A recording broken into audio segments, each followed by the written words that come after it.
jërë ngeen jëf yéen suñuy abonné seen chaîne bii di L'oreille du Monde TV dafa fas yéene waat yeesalaat ab doxalinam lépp ci gën di leen bégal moo tax ñu di leen ñaan ngeen di aimé suñuy vidéo di ko commentaire waaye di ko partager ak seeni soppe ci commentaire yi nag lépp lu ngeen bëgg ñu yokk ko mbaa ñu wàññi mbaa ñu di ko defaraat ci suñu ay contenu ñu ngi leen di ñaan ngeen ñu ko bindal ndax ñun yéen lañu fi nekkal ngir di jaamu seeni soxla. yéen amateuru L'oreille du Monde TV yëpp man Thierno maa ngi leen di nuyu di leen ziar tey dama fas yéene indi leen Serigne Saliou Gueye mu defal ñu analyse bu am solo ci diggante président Diomaye ak système bi fi nga xam ni moo fi nekkoon tey sénégalais yëpp di ko xeex. balaa ma leen di tegal analyse wu Serigne Saliou Gueye dama bëgg ñu àndandoo ñu déglu ki nga xam ni mooy Diomaye suñu paree ñu déglu ki nga xamante ni mooy Guy Marius Sagna mu yëkkati ay kàddu yu am solo jëme ko ci projet bi ak tey ni nga xam ni noonu la Diomaye di doxalee mu tey xel lool suñu paree ñu déglu analyse yu Serigne Saliou Gueye dama ni ku mel ni journaliste bu mel ni Serigne Saliou Gueye mënu woon ñàkk ci combat bi te ñun Sénégal yàlla daf ñu defal ay journalistes yu digne ay journalistes yu gëm seen bopp te gëm seen réew ku mel ni Moustapha Diop ku mel ni Serigne Saliou Gueye ku mel ni Buri bu Xalaat TV tey looñu ay fierté lañ ci biir journaliste ay fierté lañ ci biir réew mi gaa ñi di ñaan ni ngeen àndandoo ñu déglu analyse Serigne Saliou Gueye bi ginnaaw bi ñu dégloo président de la république déglu ki nga xamante ni mooy Guy Marius Sagna analyse u Serigne Saliou Gueye muy analyse bu am solo ci maître Abdoulaye Tine mi nga xam tey nommé nañ ko gaa ñi partage leen vidéo bi te ngeen aimé ko bu baax a baax di ñaan képp ku abonné mu ñu lay ñaan nga abonné pour dooleel chaîne bi di L'oreille du Monde. maag premier ministre ñaari type rapport lañu am peut-être même ba ñett bi ci njëkk mooy les rapports étatiques mooy président de la république moom mooy premier ministre. tant que mu ngi nekk premier ministre c'est parce qu'il bénéficie de ma confiance bu loolu amatul ñu am un nouveau premier ministre kon tant que mu ngi fi c'est parce que dama jàpp ne qu'il est en train de faire son travail convenablement et que jusqu'ici am naa ci satisfaction bés bu ma ci amatul satisfaction Sénégal lay teg ci kanam te bu boobaa ñu uti ji keneen te dinañ ci waxtaan ba déggoo ci beneen rapport bu ñu am c'est un rapport xamante boobu dugguñ ci politique mbirum famille dugg ci biir ci kaw turandoo mu ngi fi turandoo yaayam a ngi fi mu am fu ñuy jaar ci lu bari am ay waxtaan yu ñu am depuis bientôt lu ëpp 10 ans à 15 ans ba jàpp naa ne ñun bu ñu amee woroo duma ko yedd ci biti lépp loo xamante ne réeroo la ci yenn gis-gis yi te loolu maag moom je pense que du lu bees ci ñu xam man dinaa ko woo fi ma ko war a woo yedd ko fa ni ma ko war a yeddee te du doon ci biti kon divergence yooyu bu amee ñu ngi koy gérer ci nuñ ko war a gérer loolu nag ci relation bu nekk la am te lu ñu war a mën a concevoir la tamit que ay nit di waroo gis-gis mais am intelligence su gérer ces divergences là sous ce rapport là tamit amul problème li ci des c'est une relation politique ñu bokk ci parti évoluer vers une coalition te coalition du lu bees ci suñu trajectoire Pastef mosul demal boppam moom kese ci élection 2017 ñu ngi demee ndawi askan wi 2019 ñu ngi demee jot na 2022 ñu ngi demee yeewu askan wi ñaari yoon ci locales yi ak ci législatives yi 2024 ñu ngi demee coalition Diomaye président coalition nag électorale modalité de conquête de pouvoir la woon mayoon nañu plus fort reste en 2017 may ñu ay mairie may ñu plus de voix à la présidentielle de 2019 may ñu ay mairie en 2022 may ñu des députés yu am solo ci assemblée en 2022 jox ñu pouvoir en 2024 kon lu ñuy jàppoon noonu ba tollu fi du loo xamante ne dañ koy bàyyi moo tax bu ñu amee ay coalition warul bett kenn parce que loolu mooy ADN bi maintenant coalition électorale bu demee ba gagné day muter tamp en coalition de gouvernance moo tax boo xoolee ci biir conseil des ministres da ngay gis ñi bokk Pastef gis ñi bokk ci coalition Diomaye président ak ci beneen kuréel bu mu fa mënta nekk am na ñoo xamante ne sax bu leen fàtte ne ku mel ni ministre des infrastructures Déthié Fall dafa demaloon boppam élection bokkul woon suñu coalition te pourtant mu ngi liggéey ak ñun kon am na ñeneen ñoo xamante ne xëy na demoon nañ ci yeneen coalition ëllëg mën na ñëw ñu mën a ñëw bokk ci liggéey gi parce que liñ ciy xool rek mooy kii ci li ñu soxla naka la mën a jëriñee Sénégal en définitive c'est le plus important. ok ci gàttal parce que au-delà des coalitions li ëpp solo mooy réew mi nu bokk y a pas de risque de crise institutionnelle ni ko ñenn ñi njorte. crise institutionnelle mënul am parce que premier ministre décret moo koy nommé décret moo koy dindi donc saa yuy nekk premier ministre rek d'abord ci nuñ koy tànni président de la république moo koy doylu ba pare nommé ko bu demee ba président de la république bi constitution bi jox muy nommé aux emplois civils et militaires doylootu ko mu dem seeti keneen mu nekk premier ministre. d'accord alors lu ëpp at ci ginnaaw monsieur le président jàkkaarloo woon nga ak taskatu xibaar yi doon leen wax ne moom premier ministre boobu sax El Hadj Assane di tudd xeex nga 10 ans pour def ko président de la république jotoo ci yegg moom en 10 jours mu def la président de la république est-ce que da nga nekk ba léegi ci logique gu te yaa waxoon ne bàyyeegoo est-ce que da nga nekk ci ba léegi ci logique gu militant wu Pastef nga et que da ngay continuer di xeex pour que loolu nga ko bëggaloon mu jaraloon la xeex pendant 10 ans defoo ko nga def ko ci yeneen échéance wala ci yeneen année yu jëm.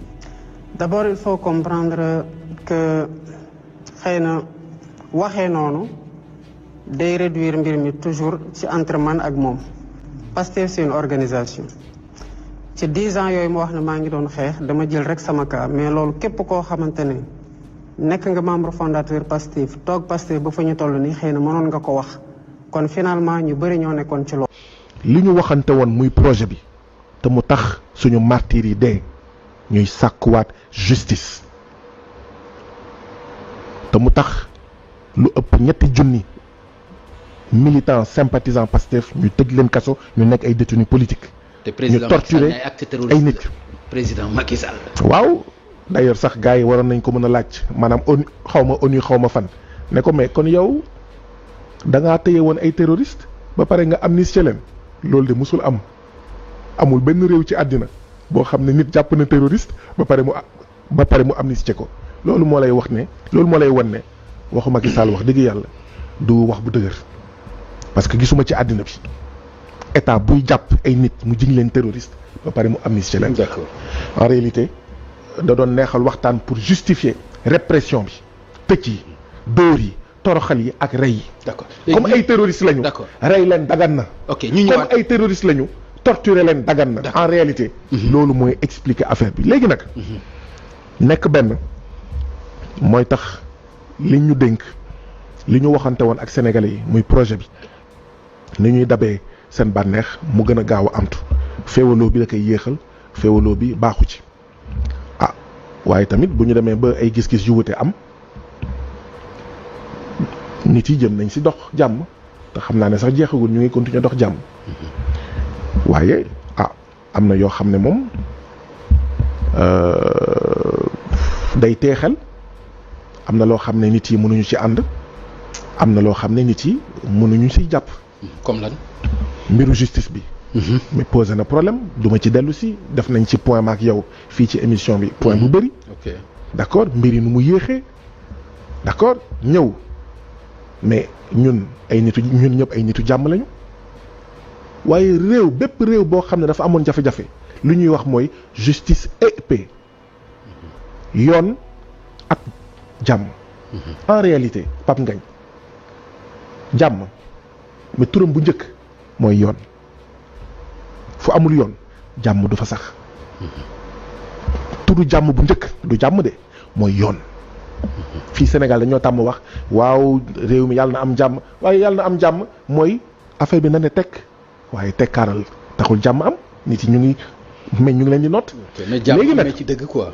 léegi nag ñëw naan ay réconciliation bon nit yi naan waaw mais vérité et paix justice et paix ndaxte nit ku deele nga ne ko réconciliation ak ñoo xam ne yow ñoom nga jàpp ne ñoo rey sa doom lenn rek moo mun tax ñu xam ndax moo rey sa doom am déet mooy justice wax justice nag bu leeralee après nag mun nañ dem ci jàmm donc am na yoo xam ne boo ko waxee walla boo ko defee wax dëgg yàlla daf ñuy tiital day tey suñu xel mbiru yoon bi ci la bokk mbiru fondation yi ci la bokk président Bassirou Diomaye Diakhar Faye Pastef la bokk mais bu doolelee coalition Diomaye mais ça veut dire que kii lan moo war a tax muy dooleel coalition Diomaye ba pare nag di si recycler ñi nga xam ne ñoo ñu doon rey ñoo ñu doon boom ñoo doon sàcc alalu Sénégal daanaka ñoom ñooy kennu système néocolonial ak parasitaire. y a un problème loolu waxante wuñu woon lii loolu taxul woon ñu doon xeex loolu taxul woon ay nit dee ñaar moo mën a am président Bassirou Diomaye Diakhar Faye delloo si xelam delloo si wul xelam bu boobaa hold up la ay nit askan xeex ñu commandé maafe nga ne leen par la force ñànkatang rek laa leen di jox loolu hold up la par force lii mooy am bu wëyee nii bu delloo si wul xelam hold up la hold upu ndamu patriote yi ndamu askanu Sénégal. te bu boobaa lan. laaj la dama la laaj. mais bu delloo siwul xelam. mais bu boobaa ñu ngi ci cohabitation c'est tout. douce wala danse. xam nga. non dama lay laaj. naa la tontu ñun dañoo dee pour lii dañoo tëdd kaso pour lii dañu toroxal pour lii dañoo sonn askanu Sénégal dafa sonn pour lii donc lépp li nga xam ne mën nañ ko def. ngir mandat bi. député nga wax nga ma cohabitation. lépp avant nga koy wax sa leader wax na ko dama bëgg a xam ci ban cohabitation ngeen bëgg a jëm. mais cohabitation bi yaa ngi koy gis mooy yow yaa ngi naan ay divergence am na yaa ngi naan jafe-jafe am na waaye terewul bés bu nekk semaine bu nekk mu am conseil des ministres ñu daja fa jël dogal ñu signé ko terewul mais forum de Dakar mu ngi am démb wala barki démb ñoom ñaar ñoo fa nekkoon ñun cohabitation boobu ci lañ nekk li ma doon wax nga dagg ma mooy ñun dañoo dem kaso dañoo sonn askanu Sénégal sonn ngir projet bi lépp lu ñu mun pour aar mandat bi donte bokkuñu gis-gis dinañ ko def. Mais si c'est le même système de Macky qui est reconduit, c'est le même système de Wade qui est reconduit. Ça signifie que l'Assemblée nationale, ils sont dans la continuité. Et puis foofu ci point yi mujj yi sa jigéen sunu consoeur Binta Diallo dinu xamal par rapport à ce même système que aujourd'hui il y a une relation très profonde entre Macky Sall et Diomaye. D'ailleurs même ñu naan Macky mooy coaché Diomaye te tey ñuy gis ni Diomaye wala tey régime gi ni muy doxee daanaka waroowul ak li fi newoon démb sëñ Saliou Gueye. xam nga yoreel bi na fi Diomaye le nouvel homme fort du système. waxtaane woon nañ ko fi. waaw bi naa fi. Pourquoi nous on l'avait écrit? Pourquoi sëñ Saliou Gueye? Je te repose la question. On l'avait écrit. Parce qu'on a dit, on a vu que li fi système bi bàyyi woon léegi moom la Diomaye di pérenniser. D'abord li ma fi doon wax léegi le système de la justice cette justice là qui continue toujours dans les mêmes ci la mu nekkoon. Et en plus de ça aussi le fait de vouloir réhabiliter les gens du système, transhumance bi comme bi commencé avec la coalition Diomaye. Parce que coalition Diomaye c'est ça bu ko gis xam ne transhumants ña fa nekk yëpp c'est des transhumants et puis ñoom ñëpp c'est des gens de Diomaye. Et en plus la reddition des comptes aujourd'hui c'est au ralenti. Alors qu'est-ce qu'on nous avait dit pendant la révolution que ne bu ñu ñëwee ñëpp ñu nga xamante ne dañoo amal dërëm nguur gi danañ ko fay jusqu'au dernier centime. Ce qui n'est plus le cas aujourd'hui. En tout cas ni ñu gisee muy doxee nii avec cette flopée de liberté provisoire, avec cette flopée de cautionnement, avec cette flopée de contrôle judiciaire. Man jàpp naa ne système bi ba léegi ñu ngi fi. Quand on parle maintenant de révolution, mais il faut renverser la table. Il faut renverser la table parce que dara baaxu fi système moom dara baaxu ci. Les gens veulent vous faire croire que oui système bi ça veut dire que nii na non man un système moom. Système il faut renverser la table. Relation Sonko-Diomaye. waaw vite fait. relation Sonko-Diomaye man li ma jàpp mooy tant que la coalition Diomaye est là. parce que lii xeeñ ci yenn xibaar yi on nous parle déjà d'une éventuelle limogeage du PM Ousmane Sonko. non xam nga. Il y a ce débat aussi qui est posé. yaa ma sax Ousmane mu xëy bañ a nekk PM. dégg ngeen keroog mu koy wax nee leen nekk PM. tere wu ko nelaw mais c'est que Ousmane Sonko nekk président moo ko terewul nelaw Ousmane Sonko bu ne bëggoon nekk président nekk na ko. Quand on avait proposé Diomaye, mais il avait toute la latitude pour dire que may dem par la suite parce que Macky Sall lui avait ouvert la porte. Donc kooku xam nga nekk président taxu ko nelaw. kon tey nekk PM tere wu ko nelaw. ok te man avant mu koy wax man xamoon naa loolu. que nekk PM tere wu ko nelaw. léegi nag Diomaye lui c'est le président de la République. C'est lui qui nomme aux emplois civils et militaires. ok C'est lui qui nomme le premier ministre. Parce que bu demee ba sentir ne Ousmane Sonko ne fait plus son affaire il prendra tout son courage pour dire Ousmane je te remercie. En ce moment les Sénégalais vont apprécier. mais ak ni muy doxee nii su amoon tey man bett ma avec ce manque de rupture là. avec cette pérennisation du système. Diomaye bu xëyee ndax ne Ousmane dàq naa la. man duma bett te du bett Sénégalais yu bari et que les gens s'y attendent d'un jour à l'autre. jërëjëf sëñ Sall. mais qu'ils sachent que le meilleur premier ministre de l'histoire de ce pays c'est Sonko. ok Sonko day am na tey pays yoo xam ne nii buñ ci mënoon jot wala ñu naan milliers ay jox leen Sénégal ay milliards ngeen jox ñu Sonko. dina am pays yoo xam ne dinañ booxante Sénégal de pour ñëw indi milliards pour ñu jëm jël yóbbu ko. jërëjëf sëñ Sall. kooku moom ça je te le dis Sonko c'est pas n'importe qui. macha allah amatina. te loolu solo waaw bëgg naa encore Diomaye xamat ko bu baax. danañ ci dikkaat sëñ Sall. dinañ ci dikkaat ma nga sunu kanam. waaw incha allah mooy foofu xam nga sànq sax yaa ngi naan maître Abdoulaye Tine man sax dootuma maître Abdoulaye Tine fa laa yem. dootuma wax maître. dootuma wax maître parce que lu tax du ma wax maître parce que je récuse aujourd'hui le terme d'avocat chez lui. et dinaa wax lan moo tax dootuma ko tuddee maître. ay ci sëñ Sall yow la ñuy déglu. xam nga man bi ñu bindee xibaar bi. waaw dañu wax ne. moom dafa bind ñaari bataaxal. benn bi ci mois de décembre la. benn bi ci mois de janvier la 2024 2025. bi mu bindee wax ne moom dafa bëgg jënd oto boo xam ne ni bu yemoo dayoom. parce que ci biir correspondance ci lettre bi nga xam moom la bind directeur général di ko wax. dane ko dem na ko sax ba ne ko oto boo xam ne nii bés bu ñu amee ñun ay gan yoo xam ne ñëw nañ fi dinañ mën a wane ñun suñu jëmm suñu tareex. c'est-à-dire loo xamante ni wóor na ne bu su boobaa kenn duñu suufeel. mooy suñu image de marque. waaw man bu ma gisee mu am ñaari proposition yoo mu def ñaari facture yi mu def benn mu def ko ci décembre benn mu def ko ci janvier bi. bii bu njëkk bi muy 87 millions. bi ci topp muy 85 millions. ne moom la bëgg a jënd ko moto def proposition bi. kër gi nga xamante ne moom la bëgg a jël plateau rue Brière de Lille kër gi 6e étage ba mu immeuble ba mu nekk 6e étage 3 chambres 3 salles de bain benn salon benn cuisine benn buanderie ak 2 terrasses à 2,650,000 francs boo ci booree taxe pour les ordures ménagères muy 2,650,000 te kër googa bala ngay dugg di nga joxe déjà 12 millions.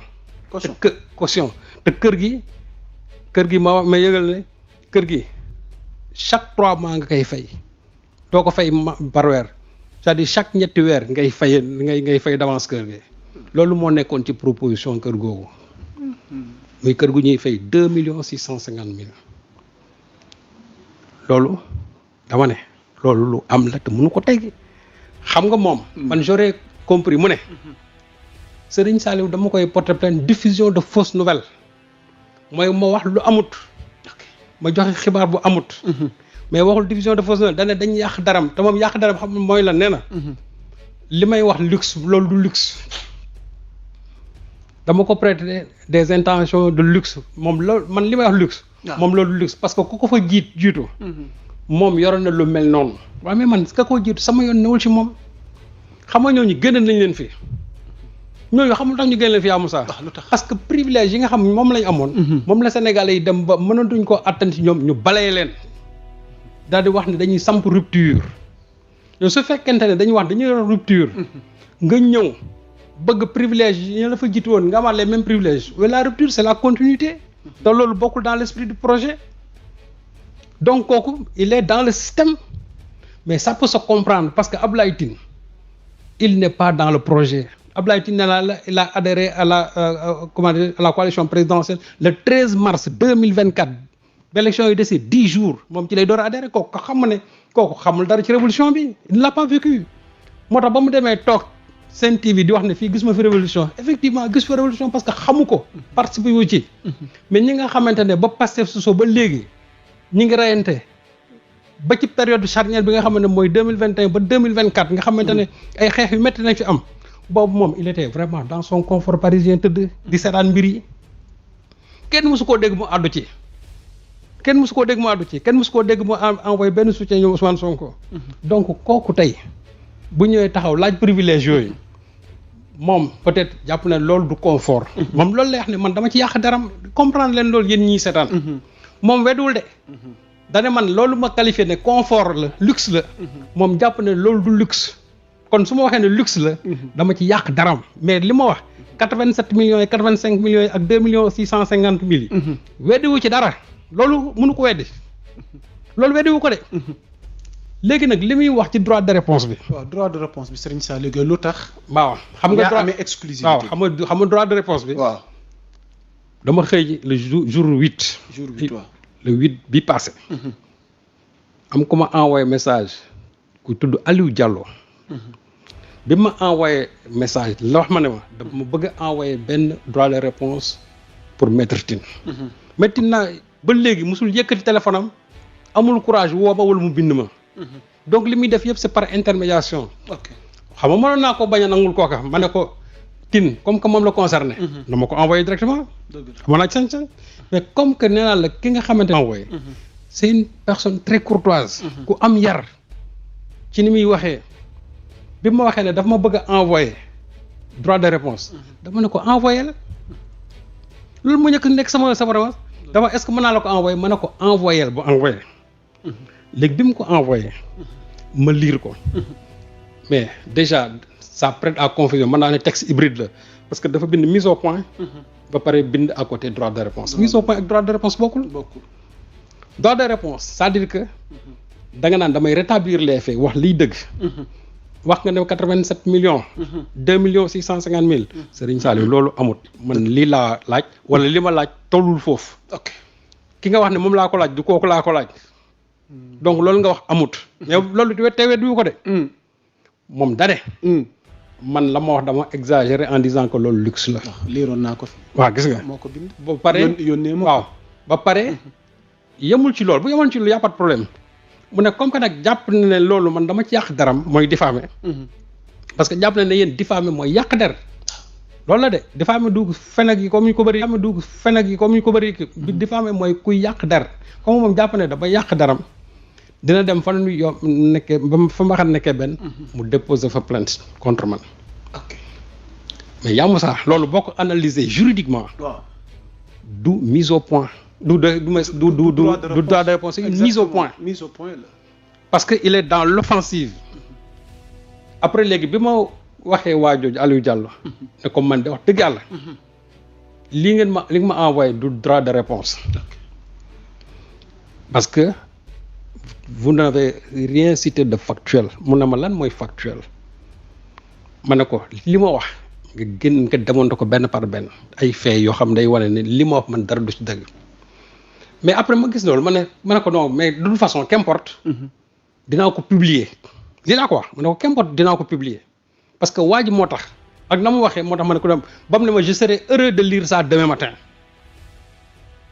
ma toog tuuti sama benn xarit bu nekk France envoyé ma droit de réponse ci yeneen waaw envoyé ma wallaay ma toogaat keneen encore envoyé ma ko ku nekk ci benn site léegi ma woowaat ma Aliou Diallo ma ne ko li ma la waxoon léegi de dama ciy dellusiwaat parce que waxoon naa la dinaa ko publier mais je suis désolé du ma ko mën a publier dans la mesure où déjà mi ngi circuler dans les réseaux sociaux parce que su fekkente da ngeen ne yéen droit de réponse la mooy man la concerné donc man maa war a am exclusivité de la réponse logiquement après mooy expliqué ma mu ne ma site boobu day dañoo xëy article bi nga bind ñu ciy wax di ci commentaire ñun aussi ñu envoyé li pour leeral ma ne ko mais bu ngeen leen envoyé pour leeral c'est-à-dire que du droit de réponse bi moo leen nga ne leen nangam ak nangam ak nangam ak nangam mais du droit de réponse bi ngeen ma envoyé textuellement avec les mêmes caractéristiques ngeen envoyé ko envoyé kay muy circuler man na ko comme que nag noonu la demee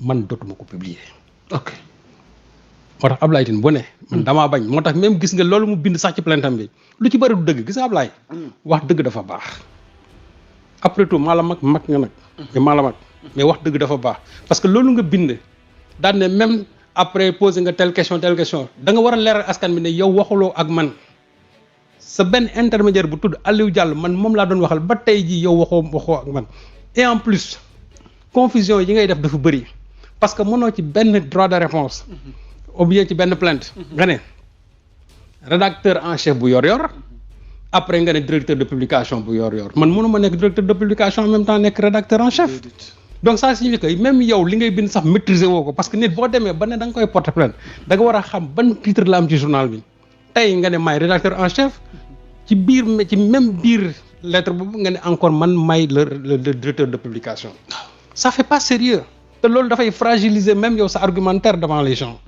nit boo dee bind da ngay pointu yow avocat nga woon donc yow da nga war a pointu ci li ngay bind mais li nga bind dara pointu wu ci ok léegi nag man waaw yow ci sa biir wax waaw fa laay jaare pour wax man sama plainte parce que da nga ne comme que nag article bi yow da nga ne dañ ko def sur commande mooy am nga ci lu leer dañ ko commandé parce que boo demee ba ne dañ ko commandé waratoo sax taxaw daal ne waa sûreté urbaine dem leen ngeen enquête ci loolu déedéet da nga war a wax ne dañ ko commandé diw ak diw ñoo commandé pour yàq sama dara parce que loolu nga wax dana tuuma boo nee nag léegi article sur commande mooy man dan ma corrompre moi je suis pas corrompu léegi nga ne ñu ko def aussi ci ñun ay association de malfaiteurs la parce que dañ ko def pour yàq sa der ñun fépp fi ñu defee lu bon xamuñu ko yow yaa ko xam Ablaye Tine yow yaa xam lu bon yaa koy def te li tax ma la yaa xam lu bon di ko def di nga ma ci mën a tontu après parce que la nga def Paris dinaa ci dellusiwaat ci émission yi di ñëw. ah bon oui dinaa ci dellusiwaat.